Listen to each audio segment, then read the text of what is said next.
ప్రభువు నామమునకు మహిమ కలుగునుగాక. ఈ ఉదయకాలము మీకందరికీ వందనాలు తెలియజేస్తున్నాను. ఈ దినము మిమ్మలను బలపరచు దేవుని మాట.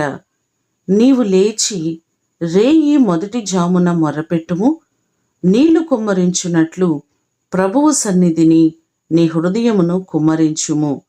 విలాప వాక్యములు 2వ అధ్యాయము 19వ వచనము. ఎప్పుడు దేవునికి మొర్రపెట్టాలి, ఎప్పుడు మనము ప్రార్థన చేయాలి అంటే బైబిల్ మనకు సెలవిస్తుంది. యేసు ప్రభువారు ఆయన పెందల కడనే లేచి ఇంకనూ చాలా చీకటి ఉండగానే అరణ్య ప్రదేశమునకు వెళ్ళి అక్కడ ప్రార్థన చేయుచుండెను అనే మాటలు మనకు కనబడుతున్నాయి. ప్రభువారు మనకు గొప్ప మాదిరిని చూపించి ఉంచారు. ఉదయకాలమున ఏ వ్యక్తి లేచి ప్రార్థన చేస్తారో ఆ కుటుంబాన్ని దేవుడు బహుగా ఆశీర్వదిస్తారు. మనమందరమును ఉదయమునే లేచి దేవుని పాదాల చెంతకు వెళ్ళి ఆయన సన్నిధిలో మన కుటుంబము కొరకు, బిడల కొరకు ప్రార్థించినట్లయితే మన బిడల భవిష్యత్తును దేవుడు ఆశీర్వాదకరంగా మారుస్తారు.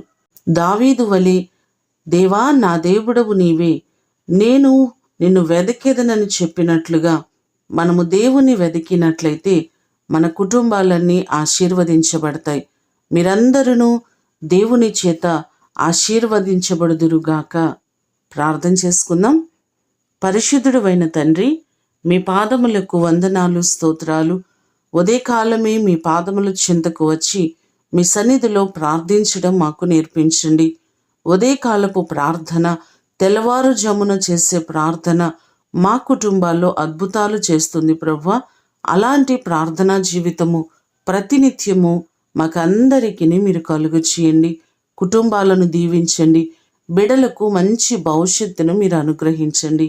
ఈ దినము కొరకు వందనాలు, కృతజ్ఞతలు మీకు తెలియచేస్తూ యేసు నామమున అడిగి వేడుకొని పొందియున్నాము తండ్రి. ఆమేన్. దేవుడు మిమ్ములను దీవించునుగాక.